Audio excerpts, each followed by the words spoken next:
அனைவருக்கும் என்னுடைய அருமையான கிறிஸ்துமஸ் மற்றும் புத்தாண்டு வாழ்த்துக்களை தெரிவித்துக் கொள்கிறேன்.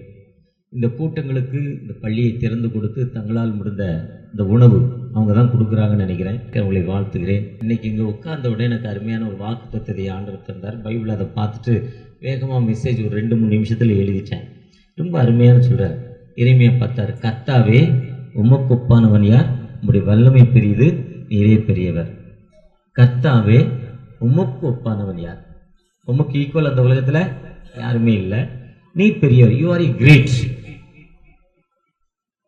அந்த உமக்கு ஈக்குவலாக யாருமே இல்லை. நீ பெரியவர். உமது நாமமே வல்லமையில் பெரியது.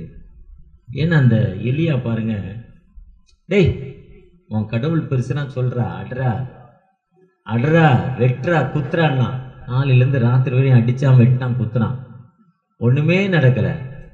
ஒரே ஒரு வார்த்தை தான், வேர் இஸ் எலியாஸ் காட்னா, எலியாவின் தேவன் எங்கே? சத்தமா சொன்னான். வானத்திலிருந்து அக்னி வந்துச்சு, பட்சித்தது, போயிட்டு. இன்னைக்கு நம்ம நிர்மூலமாக இருப்பது கர்த்தருடைய சுத்த கிருபை. காலைதோறும் அவை.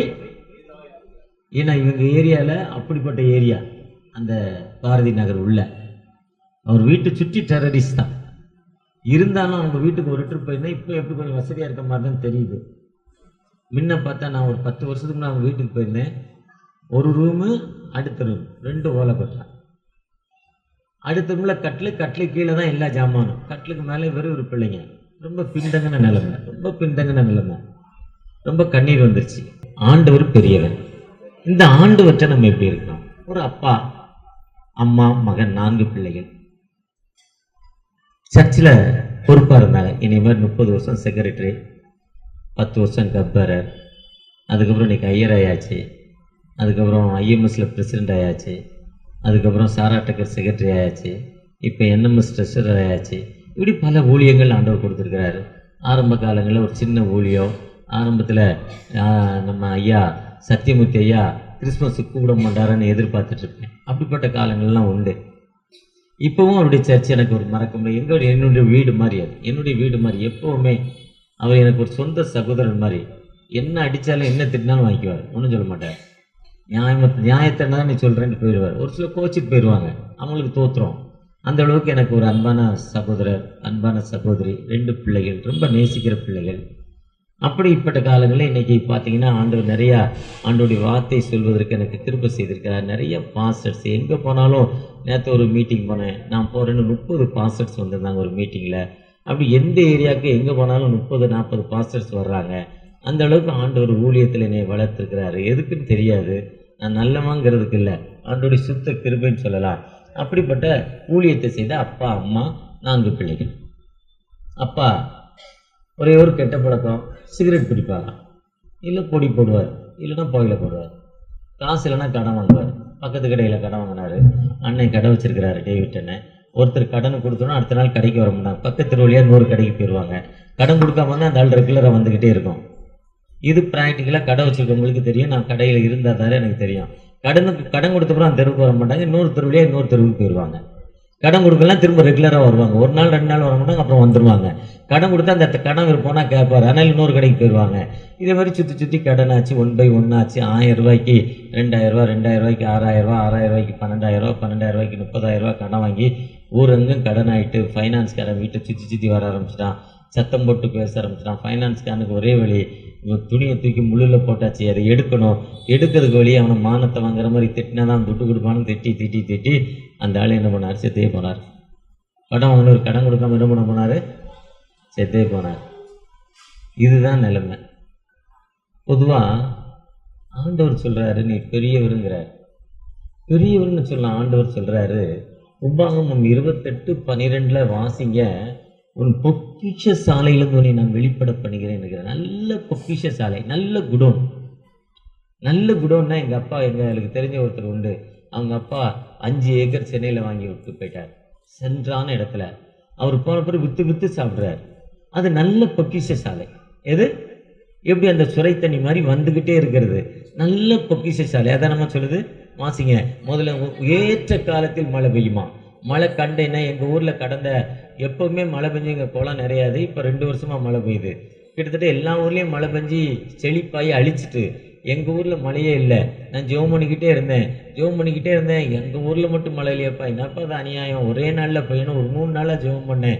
ஒரே நாள் ராத்திரியில் 10 நாள் மழை பெஞ்சாலும் நிறையாத குளம் ஒரே நாள் ராத்திரி குளம் நிறைஞ்சு போச்சு. குளம் உடைச்சி தண்ணி வெளியே போதுங்கிறான். காலையில் ஏற்ற காலத்தில் மழை பெய்யவும் உன் கை நீ என்னென்ன வேலை செய்கிற அந்த வேலைகளை எல்லாம் என்ன பண்ண போறாரு? ஆசீர்வதிக்கிறார். 1 அடி முன்னால போனா 2 அடி பின்னால வராது. 5 ரூபா வந்து அதுவே போதுமான நிலைமை. அதான் நான் கையிட்டு வேலையில என்ன வேலை செய்யற அந்த வேலையில உன்னை பிளஸ் பண்ணவும் கர்த்தர் உனக்கு நல்ல வேலை என்னது, நல்ல ஒரு குடோன்கிறார், ஒரு இருப்பிடம்ங்கிறார், பொக்கிஷம், நிறைய சேர்த்து வைக்கிற இடம். ஏன்னா லூக்கா 12 ஒருத்தன் கேட்குறான், சொல்கிறான், பொக்கிஷத்தை சேர்த்து வச்சு இந்த ராத்திரி நான் ரொம்ப நாள் உட்காந்து சாப்பிட போகிறேங்கிறப்ப காலையில் செத்து போனால் என்னடா பண்ணுவேங்கிறார். ஜீசஸ் தான் சொல்கிறாங்க, ஒரு குடோன் கட்டுவேங்கிறான். ஆனால் ஆண்டவர் சொல்கிறார், நீ உலக பிரகாரமாக உலகத்தில் குடோன் கொட்டாத, மேலே குடோன் கொட்டுப்பா. மேலே குடோன் கொட்டா நீ நல்ல பொக்கிஷ சாலை உனக்கு என்ன பண்ணுவோம், வானத்தின் பலகணிகளை திறந்து உனக்கு ஆண்டவர் ஆசீர்வதிக்கிற ஆண்டவர். ஏன்னா அதே அதிகாரம் 28 1 14 பிளெஸ்ஸிங் வேர்ட்ஸு, 14 பின்னால் ஒரு 28 வசனங்கள் வந்து அது சாபமான வார்த்தைகள். அந்த 28 1 சொல்றப்போ, நான் உனக்கு விதிக்கிற இந்த கட்டளை கருத்தாய் கை கொள்வாயனால் உலகத்துள்ள சகல ஜாதிகளும் உன்னை மேன்மையாக வைப்பேன். எப்படின்னா பாஸ்டர்னு பொண்ண முன்னால சீட்டு முன்னால சோறு கிடைக்குது பாருங்க, இதுதான் மேன்மை. பாஸ்டருக்கு முன்னால சோறு பண்ணலாம் வெட்டி விட்டுருவான், அப்புறம் அந்த வீட்டுக்கு போக மாட்டார். ஜெபம் பண்ண மூர்த்தி பவியில கூப்பிட்டு சோறு கொடுக்கல என்ன பண்ணுவான், கோச்சிட்டு வந்துடுவான்ல, பாஸ்டர் கவனிக்கலன்னு. அதுதான் கேட்டேன். இதெல்லாம் பிராக்டிக்கலா அதுதான் சொல்றாரு அவர். மத்திய 23 சொல்றப்ப வெள்ளை அடிக்கப்பட்ட கல்லறைங்கிறார். என்ன சொல்றாரு, யாரை பார்த்து சொல்றாரு? அவர் கூட இருக்க ஊழியனை தான் சொல்றாரு இயேசு. வெள்ளை அடிக்கப்பட்ட கல்லறை அதுல சொல்லிட்டு 2வது வசனத்துல சொல்றாரு, ரோமமா 28:2 சொல்றாரு, வாசிங்க.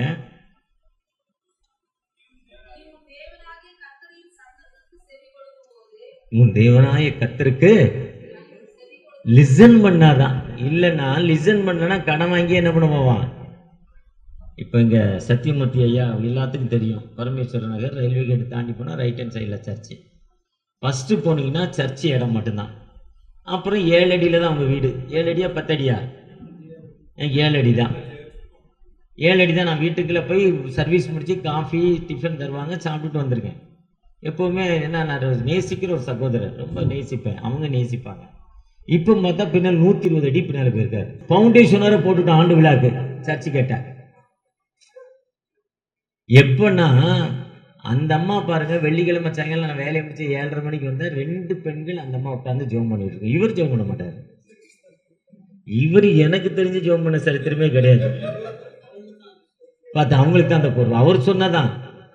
நான் வெள்ளிக்கிழமை அப்படி வர்றப்போ, திங்கக்கிழமை வர்றப்போ சீக்கிரம் வந்துட்டு அப்படி திரும்பி பார்ப்பேன். எப்போ வந்தாலும் சகோதரன் வீடுன்னு அப்படி எட்டி பார்த்தா அந்த அம்மா உட்காந்து ஜெபம் பண்ணிட்டு இருக்கோம். 2 லேடிஸ் கரெக்டா அந்த வேலையை பார்ப்போம். அந்த அம்மா என்னைய பார்க்காத, நான் அழுத்தம் வந்துகிட்டு இருக்கேன்.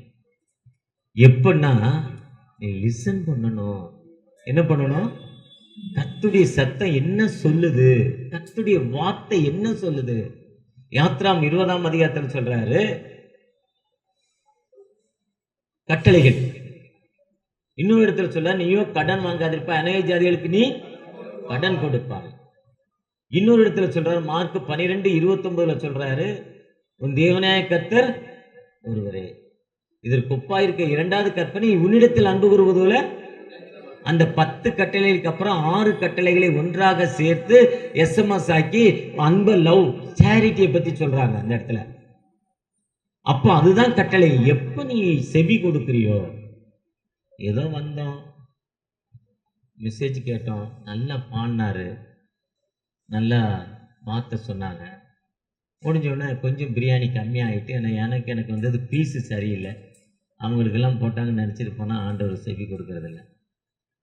எப்போ அந்த வார்த்தையை நம்ம லிசன் பண்ணி ஆண்டோடைய சத்தத்துக்கு செவி கொடுக்கிறோமோ, அந்த வார்த்தையானது நமக்கு விடுதலை கொடுக்கும் வார்த்தை, அந்த வார்த்தையானது நமக்கு உயர்த்தும் வார்த்தை. அதுதான் சங்கீதம் 139:2 சொல்றாரு, 1 கொரிந்தியர் 11:28 சொல்றாரு, ரோமர் 14:12 சொல்றாரு, நம்மை சிந்திக்கணும். எதுக்கு என் வாழ்க்கையில வளர்ச்சி இல்லை, என் வாழ்க்கையில ஏன் முன்னேற்றம் இல்லை, நான் இத்தனை வருஷமா இருக்கிறேனே, திருச்சபைக்கு போறேனே, என் குடும்பத்துல ஏன் அமைதி இல்லை, என் குடும்பத்துல ஏன் பிரச்சனை, எனக்கு ஏன் பிரச்சனை, என் பிரச்சனைக்கு காரணம் என்னன்னா ஆண்டவர் நம்மளோடு பேசும் ஆண்டவர். எல்லாரும் முகமுகமா அவருன்னா இயேசு கிறிஸ்து சிலுவையில தொங்குன உடனே தேவாலயத்தின் திரைச்சிலை இரண்டா கிழிக்கப்பட்டுருச்சு. எதுக்குன்னா அதுவரை ஆசாரியர்கள் ஆண்டவர், மீடியாட்டர் ஆசாரியர்கள், மக்கள் ஆண்டவர், மீடியாட்டர் ஆசாரியர்கள். இப்ப அப்படி இல்லை, நம்மளோடு நேரடியாக முகமுகமாக பேசும் ஆண்டவர், இந்த வார்த்தைகள் மூலம் பேசும் ஆண்டவர். ஒரு தப்பு செய்யறப்பவே மனது உள் மனது நம்மளோடு பேசும், நீ பண்றது தப்பு, நீ பண்றது தப்பு, நீ செய்யறது தப்புன்னு உள்மனது பேசும். ஓ தப்பா பண்றோமோ, அப்ப நம்ம சரி பண்ணிக்கிடுவோம். உடனே நம்ம என்ன பண்ணோம், அலர்ட் ஆகிட்டோம்.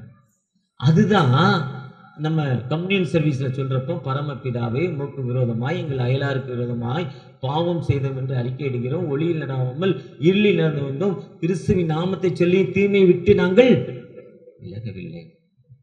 எது அப்படி சொல்லிட்டோம்னா அங்க கடவுள், அங்க போதகர் சொல்றாரு, ஆம் பிதாவே நீ பரிசுத்தர், நீ தோத்தரிக்கப்பட்டவர், நீ மனிதரில் உருக்கமாய் அன்பு கூர்ந்து தம்முடைய ஒரே பேரான குமாரனால் சிலுவையில் அறையப்பட்டு உலகத்தின் பாவங்களை சுமந்து தீர்க்கும்படி அவரை இந்த உலகத்திற்கு அனுப்பினீங்க. அவர் எங்களுடைய பாவங்களை நீக்கிட்டாங்க. அந்த பாவத்தின் அடையாளம் தான் அந்த ரப்பம், இந்த திராட்சை ரசம். அதனால இங்க எங்களுக்கு மன்னித்தது விடுதலை கொடுங்க. சொன்ன உடனே அங்க பாச சொல்லணும் அந்த வார்த்தையை. எப்பன்னா நம்மை சிந்தித்து, எப்பெல்லாம் சிந்திக்கிறோமோ சிந்திக்கிட்டு நம்ம முதல்ல உருவகப்படுத்தணும். இன்னைக்கு நடந்து வந்த பாதைகள், காலையிலிருந்து நான் எவ்வளவு தூரம் வந்திருக்கேன், எத்தனை இடத்திற்கு போயிருக்கேன், நான் செய்த நல்ல காரியங்கள் எத்தனை, நான் செய்த தப்பான காரியங்கள் எத்தனை, நான் செய்த அத்தனை காரியங்களை இன்னைக்கு திங்க் பண்றப்போ, காலையில எழுந்தேன், பல்லு விளக்குனேன், காஃபி குடிச்சேன், ஒரு வசனம் வாசித்தேன், வாக்கிங் போனேன், சில நிமிஷங்கள் ஜெபம் பண்ணேன், என் பணிக்கு போனேன், கொஞ்சம் தூங்க போனேன், இன்னாரை பார்க்க போனேன், அப்புறம் என் வேலைக்கு போனேன், ராத்திரி இங்க போனேன், இந்த மீட்டிங்ல இத்தனை பேரை பார்த்தேன், இத்தனை பேருக்கு இப்படி எல்லாம் செஞ்சேன், இதெல்லாம் சொன்னேன் அவங்ககிட்ட, அவங்க திருப்பி என்னெல்லாம் ரிவர்ஸ் இதெல்லாம் அடிச்சாங்க, அவங்க அடிச்சது நியாயமா தப்பா, இதெல்லாம் நம்ம எப்பெல்லாம் சிந்தனை பண்றோமோ, சிந்தனை பண்ணி ஆண்டவர்கிட்ட ஒப்பு கொடுக்கிறப்போ நமக்கு விரோதமாய் உருவாக்கப்படும் எந்தவித ஆயுதமும் உனக்கு விரோதமாய் ஒரு வழியாய் வருவார்கள். நீ செவி கொடுக்கும் போது எப்ப நம்ம லிசன் பண்றோமோ, ஆண்டவருடைய சத்தத்துக்கு எப்ப லிசன் பண்றோமோ, ஆண்டவர் ஒரோடு பேசும் ஆண்டவர். ஒருவேளை மோகன் மூலம் பேசிதான் நமக்கு சொல்ல மாட்டார், ஏஜி மோகன் கூட தான் பேசிதான் நம்மகிட்ட சொல்ல மாட்டார், பென்னிகிட்ட பேசிதான் நம்மகிட்ட சொல்ல மாட்டார், இல்ல பில்லிகிராம்கிட்ட பேசிதான் சொல்ல மாட்டார். ஆண்டவர் என்னோடு பேசும் ஆண்டவர். ஒரு ஊழியர் ஒரு இடத்துக்கு ஊழியத்துக்கு போனார். அவர் ஜெபம் பண்ணா நிறைய செத்து போன எழுப்பிடுவானா, நடக்க முடியாது நடந்துருவானா. அதனால இந்த ஊருக்காரனுக்கு ஹாஸ்பிட்டலாம் மூடிடுவோங்கிறதால பெர்மிஷன் கொடுக்க மாட்டேன்னா கஷ்டப்பட்டு கொடுத்து, நீ யார் தலையிலே கை வைக்கக்கூடாது, ஒரு கண்டிஷன், மீட்டிங் பெர்மிஷனா. சுவிஸ்ல நடந்து சமம். அப்போ அவர் ரொம்ப கண்ணீரா, என்னப்பா முடிஞ்சோடனே எல்லா தலையிலையும் கை வச்சு ஜெபம் பண்ணுவானப்பா, இப்படி ஒரு சட்டத்தை போட்டேன்னு என்னன்னாரா, நீ போப்பா நான் வழிநடத்துறேன் ஆண்டவர் சொன்னாரா. மெசேஜ் கூட ஆள்ருக்கல்ல, உங்களுக்கெல்லாம் யாரு பிரச்சனையோ நான் யார் தலையிலையும் கை வைக்க போகல, நீங்கள் எழுந்து நில்லுங்கன்னாராம். ஒரு அம்மா விசுவாசத்துல எழுந்து நின்றுச்சான், ஒரு கல்லு மேல வரை ஏறி நினைச்சான், உயரமா தெரிய, விசுவாசத்தோடு தலையில கை வச்சுதான். ஃபர்ஸ்ட் கீழிங்கா, ஒரு தலையில கை வச்சா 100 பேர் இல்லை 200 பேர் தான் ஜெபம் பண்ணியிருப்பார். அன்னைக்கு ஆயிரக்கணக்கான மக்கள் ஹீலிங் ஆனாங்களாம். இதுதான் ஃபெய்த். அந்த அம்மா வியாதியை நினைக்கல, தனக்கு இருக்கிற பிரச்சனை நினைக்கல, வெக்கப்படலை, எழுந்தாங்க, நின்னாங்க. நம்ம வெக்கப்படுவோம், சாட்சி சொல்லுங்கன்னா வெக்கப்படுவோம். ஒருத்தர் சொல்லணும் எல்லாரும் சொல்லணும்னு நினைப்போம். முதல்ல யாராவது ஸ்டார்டிங் பாயிண்ட் யாராவது ஆரம்பிச்சு விடணும், அப்பதான் அடுத்தவங்களுக்கே தைரியம் வரும். ஆனா வெக்கப்படாம ஆண்டவர்கிட்ட தகப்பனே எனக்கு விடுதலை கொடுங்கன்னு கேட்கிறப்போ, ஒரு விடுதலை கொடுக்கும் உயிருள்ள ஆண்டவர், ஒரு வாழ்வு கொடுக்கும் ஒரு ஜீவனுள்ள ஆண்டவர் நம்மோடு கடந்து வந்திருக்கிறார். எப்போ நம்ம ஆண்டவர்கிட்ட நம்முடைய தனி ஜெபங்களில் நீங்கள் வீட்டில் போய் இன்னைக்கு உங்களுக்கு என்ன பிரச்சனை இருக்கோ அந்த பிரச்சனையை நினச்சி ஜெபம் பண்ணுங்க. உன் குறைவுகளை ஆண்டவர் நீக்கும், தன் பிழைகளை உணர்வன் யார்? சங்கீதம் 19:12 சொல்லுது, பாவங்களை மறைக்கிறவன் வாழ்வடைய மாட்டான், அறிக்கை செய்து விட்டு விடுகிறவனோ இரக்கம் பெறுவான். மத்தேயு 11:28 சொல்றாரு. ஏசாயா 55:10 வருத்தப்பட்டு பாரம் சுமக்கிறவர்களையும் சொல்றாரு.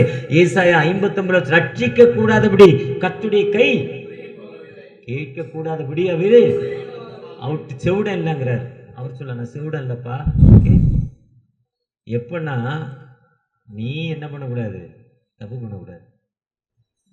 நீதிமொழிகள் 15:23 துன்மார்க்கருக்கு கர்த்தர் தூரமா போயிட்டாராம். 44 பஸ் ஸ்டாண்டு டெர்மினல்ல போய் நின்றுட்டாராம். யாருக்கு? துன்மார்க்கருக்கு எனக்கு ஏது சம்பந்தங்கிறார் பைபிள் சொல்லுது. ஆனா ஜோசுவாட்ட சொல்றப்ப உன்னை விட்டு விலகுவதில் உன்னை சொல்றார். ஜோசுவாட்ட சொல்ல, உன்னை விட்டு நான் விலகுவதில்லை. அப்ப நான் கேள்வி கேட்கிறேன், எனக்கு பிரச்சனை வந்தனே, இப்ப கை வலிக்கிறப்ப எனக்கு பிரச்சனை வந்தனே கேட்கிறேன், ஏன் என்னை விட்டு விலகு போனீங்க சொல்றாரு. ஒன்றது ஒரு பேட் பிரச்சனை இருக்குப்பாங்கிறார். எனக்கு 35 வருஷமா சுகரு. கடந்த நாள்ல ஒரு கண்ணு பிரச்சனை இல்லை, செக் பண்ண போனேன். செக் பண்ண போறப்போ ஒரு டாக்டர்கிட்ட போனேன். அவங்க ஒரு ஆப்ரேஷன் பண்ணுவாங்க, கேட்ராக்கு. நான் நம்பலை. இன்னொரு டாக்டர்கிட்ட போனேன். ஒன்றும் பண்ணாதெல்லாம் சொல்ல, வைட்டமின் டேப்லெட் சாப்பிடுங்க சரியாயிருந்தாரு. இப்போ 2 பேருடைய ஸ்டேட்மெண்ட்டும் தப்பு. 3வது டாக்டர்கிட்ட போனேன். அவர் சொன்னார், 3வது டாக்டர் எனக்கு ரொம்ப ஃப்ரெண்டு, பழைய டாக்டர், என்னை ரெகுலராக பார்த்தவர். உங்களுடைய கண் 99 விழுக்காடு கெட்டு போச்சு, நீ குருடாக போறீங்கிற. இருந்தாலும் ஆண்டோடைய பெரிதான கிருபை உனக்கு சரியா இருக்கு, நீ ஜீவனோட இருக்கிறேங்கிற, கண் உனக்கு தெரியுதுங்கிற. இருந்தாலும் ஒன்றும் செய்யாத அண்ணாச்சு, நீங்க போங்கிறார் அந்த டாக்டர். உங்களுக்கு ஒன்றும் பண்ணாதுங்கிறார். எதுக்குன்னு நான் கடவுள்கிட்ட கேட்குறப்ப, நீ டயட் கண்ட்ரோல் இல்லை, கண்ட இடத்துல பிரியாணி, கண்ட இடத்துல ஸ்வீட்டு, கொஞ்சம் ஸ்வீட்டு. இப்போ கூட எங்கள் வீட்டுக்கு ஒருத்தர் 100 கிலோ ஸ்வீட் அனுப்புனார். 100 கிலோ எல்லாம் எங்கிட்ட வேலை செய்கிற மக்கள் எல்லாத்துக்கும் கொடுக்க சொன்னேன். கொடுத்துட்டார் அவர். ஒரு கோயிலக்கார் super Tirupati laddu, super taste. 1 kilo 1200 ரூபா. 1/2 கிலோ ஒவ்வொருத்தருக்கும் 1/2 கிலோ அனுப்புனார். சும்மா ஒரு 2 பீஸ் எடுத்து போட்டு அவ்வளோ டேஸ்ட்டு. எல்லாத்துக்கும் ஒரு பாக்கெட் உடஞ்சிட்டு 2வது சாப்பிடலான்னு நினச்சேன். அப்போ எனக்கு திரும்ப அவங்க வேண்டாம்ப்பா விட்டுருப்பாங்க. கடவுள் அப்போட நம்மளோடு என்ன பண்றாரு, இப்படி மீறி சாப்பிட்டேன்னு வாய் தடுக்காது, கை தடுக்காது. ஆனா வேற இடத்துல ஆண்டவர் அடிச்சுட்டு போயிடுறாரு. இதுதான் வாழ்வு. நம்ம சிந்திக்கணும். இந்த நானும் தலைவரும் ரொம்ப நாள் ஊழியத்துக்கு போறோம். அவர் இந்த கொஞ்சம் தானே பாரு, இனி மாதிரி கொஞ்சம் கொஞ்சம் கொஞ்சம் கொடுங்க பாரு, நல்லா இருக்கு, போடுங்க பாரு. 2 பேரும் ஒண்ணுதான், 2 பேரும் டிஃப்ரெண்டே இல்லை. ராத்திரி 2 பேரும் 10:45 மணிக்கு பிரியாணின்னு எஞ்சி ஓடியாந்துட்டோம் ஒரு இடத்துல இருந்து. அந்த பாச சாப்பிடாம விட மாட்டார். உட்காந்து பிரியாணி தோத்திரம் ஆண்டவரே எழுந்து அவர் எனக்கு பின்னால் எஞ்சி வந்துட்டார். இதுதான் வாழ்வு. இது இப்பதான் 2 பேரும் தெரிஞ்சிருக்க. இப்போ அவருக்கு சங்கூதியாச்சு, எனக்கும் சங்கூதியாச்சு. சங்கூதியாச்சா இல்லையா? மரண படுக்கைக்கு போயிட்டு வந்திருக்கிறார். என் கூட ரொம்ப நாள் வரல. காரணம் மரண படுக்கை, டயட் கண்ட்ரோல் இல்லை. இனி மாதிரியா இருப்பார். எப்போ நாம சரி பண்றோமோ, பிரச்சனைகள் எதுக்கு எனக்கு பிரச்சனை, நம்ம சிந்திக்கணும். சிந்திச்சுட்டு ஒப்பு கொடுக்குறப்போ, அந்த பிரச்சனையின் பத்தியில நம்ம ஒப்பு கொடுக்குறப்போ ஆண்டவர் நமக்கு வாழ்வு கொடுக்கும். ஆண்டவர் நம்முடைய ஜெபம் கேட்கப்படலன்னு சொல்லவே கூடாது. காலையில் அழகா வாட்ஸ்அப்ல ஒரு மெசேஜ் கேட்டேன், ஏன் ஜெபம் கேட்கப்படலை, என்னை நோக்கி கூப்பிடுங்கிறார் 33:3. அதுதான் வேதாமத்துடைய நடு மைய வசனம் சொல்றாங்க, நடு சென்ட்ரு வசனங்கிறாங்க. கால் அப்பான்மை என்னை நோக்கி கூப்பிடுகிற இவனுக்குங்கிறார் சங்கீதம் 72. இதுவரை நீ ஒன்னும் கேட்கல, நீ நிறைவாய் பெற்றுக்கொள்ளத்த கேளுன்னு யோவான் 16:24 சொல்றாங்க. நாங்களும் கேட்கிறோம், ஏன் கேட்கலங்கிறப்போ அவர் சொல்றாரு, இந்த சட்ட விலை 200 ரூபாங்க, 150 ரூபா உழைப்புங்க, 50 ரூபா திருட்டி சம்பாதிச்சது, லஞ்சம் வாங்கினது, பிறகு எப்படிங்க ஆண்டவர் ஜெபத்தை கேட்பாருங்கிறார். இன்னொருத்தர் சொல்றப்போ, உனக்கு 8 மணி நேரம் வேலை, கடவுள் உனக்கு இவ்வளோ ஆசீர்வச்சிருக்கிறாரு, இவ்வளோ கொடுத்துருக்கிறாரு, நீ கடவுளுக்கு ஆண்டவருக்கு சரியா கொடுத்துருக்கிறியா, பிறகு நீ எப்படி பிளஸ் பண்ணுவார்? ஒண்ணுமில்லாத எனக்கு இவ்வளோ ஆசீர்வச்சிருக்கிறாரு, நான் ஆண்டவருக்கு சரியா கொடுத்துருக்கிறேன்னா ஆண்டவர் கேட்கிறார். நேற்று ராத்திரி நினைச்சேன், முந்தா நாள் ராத்திரி 50 வருஷத்துக்கு முன்னால ஒரு ட்ரெஸ் இல்லை எனக்கு போடுறது, புது ட்ரெஸ்ஸு கிறிஸ்மஸ்க்கு. இன்னைக்கு மட்டும் ஒரு 150-200 பேருக்கு கொடுத்து விட்டுருக்கேன். ஆண்டவர் நிறைவான வாழ்வை தந்திருக்கிறார். அப்போ ஆண்டவர்கிட்ட கொடுத்தது சரியாக இன்னும் கொடுக்கணுமா? நம்ம எப்பெல்லாம் ஆண்டவர்கிட்ட கேட்கிறப்போ கூப்பிடுகிற எளியவனுக்கும் உதவியற்ற திக்கற்றனுக்கும் வாழ்வு கொடுக்கும் ஆண்டவர். ஏன்னா என் ஜீவன் இயேசு, மை லைஃப் ஜீசஸ், என் வாழ்வு இயேசு. அந்த வாழ்வு கொடுக்கிற அந்த இயேசுட்ட நம்ம எப்படி கேட்கிறப்போ விடுதலை கொடுக்கும் ஒரு உயிருள்ள யாரா இருந்தாலும், பாஸ்டரா இருக்கலாம், மக்களா இருக்கலாம், கிறிஸ்தவனா இருக்கலாம், கிறிஸ்துவை அறியாத மக்களா இருக்கலாம், கிறிஸ்துவே எனக்கு தெரியாதியா, எனக்கு செய்வார். ஏன்னா எல்லா மக்களும் ரட்சிக்கப்பட வேண்டும். எல்லாருக்கும் மிகுந்த சந்தோஷத்தை உண்டாக்கும், மன மகிழ்ச்சி உண்டாக்கும் நற்செய்தி உங்களுக்கு. அதுதான் லூக்கா 2 எல்லாம் great joy to the nation, எல்லா மக்களுக்கும் நற்செய்தி. இது ஒரு கூட்ட மக்களுக்கு அல்ல, எல்லா மக்களுக்கும் நற்செய்தியை கொடுக்கணும். தேவ செய்தி, அந்த தேவ செய்தியில நம்ம என்ன பிரச்சனை, என்ன வேதனை, என்ன துன்பங்கள் மத்தியில இருந்தாலும் நமக்கு விடுதலை கொடுக்க ஒரு உயிருள்ள ஆண்டவர் நம்மோடு கடந்து வந்திருக்கிறார். அவரை நோக்கி பார்த்த முகங்கள் ஒரு காலம் விற்கப்பட்டு போனதில்லை. அந்த ஆண்டவரை நோக்கி பார்க்குமா? உங்களுடைய கிருபையை தேடி நிற்கிறப்பா, ஒரு விசை கூட மனதருகும் தெய்வம் அல்லவா, எங்களோடு பேசுறீங்க. நீ இந்த உலகத்துல பெரிய ஆண்டவர் என்றப்பா. எரேமியா 10:6 சொல்ல, உமக்கு ஒப்பானவன் யார்? நீ பெரியவர் ஐயா, ஒரு விசை கூட நாமமே வல்லமையில் பெரியதுன்னு சொல்லியிருக்கீங்க. 10:10 சொல்றாங்க நீர் உயிருள்ளவர் என்று. எரேமியா 10:6 படி தகப்பனே, ஒரு விசை கூட உமக்கு ஒப்பான தெய்வன் இல்லப்பா. மனம் இறங்கப்பா, வேதனையோடு கண்ணீரோடு பிரச்சனைகளோடு தன்னுடைய வேதனைகள் பாதத்துல சொல்லி, எனக்கு இவ்வளோ கஷ்டமா, எனக்கு இவ்வளோ வேதனையா, வயதான காலத்தில் எவ்வளோ வேதனை, மன அமைதி இல்லைப்பா, குழப்பம் வீட்டில் குழப்பம்பா, ஒரு படி பாருனா 2 படி இறங்குதுப்பா, வாழ்க்கையில் அமைதி இல்லை, எனக்கு ஒரு அமைதியை தாங்க, எனக்கு ஒரு விடுதலை தாங்க, ஏக்கத்தோடு ஜெபிக்கிற அந்த அன்பு மகளப்பா, உன் துக்க நாட்கள் முடிந்து போச்சு, உன்னை அதிசயங்களை காணப்படுவேன் என்ற வார்த்தையின்படி தகப்பனே, ஒரு விசை கூட மனமிறங்கப்பா, மனமிறங்க தகப்பனே, வல்லமை இறங்கட்டும் தகப்பனே. குடும்பத்தில் என் கணவர் என்னோடு இல்லை, சரியான முறையில் உறவு இல்லை அப்பா, எங்களுக்குள்ள உறவு இல்லை, என் மகளோடு எனக்கு உறவில்லை, வெளியே பார்க்க அங்கே நல்லா இருக்கிறோம், ஆனால் உறவில்லாத வாழ்வில் இருக்கிறோம். எனக்கு ஒரு விடுதலை இல்லை, எனக்கு ஒரு குறிப்பிட்ட இடத்துல ஒரு குறிப்பிட்ட வலியினால வேதனை படுகிறப்ப யார்கிட்ட சொல்ல முடியும் அந்த வலியை? கணவத்தையே சொல்ல முடியாத இடத்துல வலி தகப்பனே, மனம் இறங்கப்பா, கையில வைக்கிற தகப்பனே, அதே இடத்தில் கைகளை வைத்து என் வேதனை நீங்கி சுகமாய் இரு மகளேன்னு சொன்னீங்க. எனக்கு ஒரு சுகத்தை கொடுங்க, எனக்கு ஒரு விடுதலை கொடுங்க, என்னை ஆசீர்வதிங்க, உங்களுடைய கிருபையை தர்றேன் தகப்பனே. ஒரு விசை கூட மனமிறங்கி ஆசீர்வதிங்க. ஒவ்வொருவரோடு உங்களுடைய கிருபை, உங்களுடைய இரக்கம், உங்களுடைய வழிநடத்தல் ஒவ்வொருவோடு இறங்கட்டும் தகப்பனே. ஒவ்வொருவரையும் பிளஸ் பண்ணுங்க, ஒவ்வொருவோடு உங்களுடைய கிருபை இறக்கட்டும் தகப்பனே. ஆசீர்வதிங்க. என்ன நோக்கத்தோடு இந்த கூடுகை ஆரம்பிக்கப்படுறது, நோக்கத்தை நிறைவேற்றுங்க. சிறியவர்களுக்கு எதை செய்தாயோ எனக்கே செய்தாய் வார்த்தையின்படி பிளஸ் பண்ணுங்க, ஆசீர்வதிங்க. மீட்பர் இயேசு மூலம் ஜெபம் கேளும் அன்பின் தகப்பனே, ஆமென்.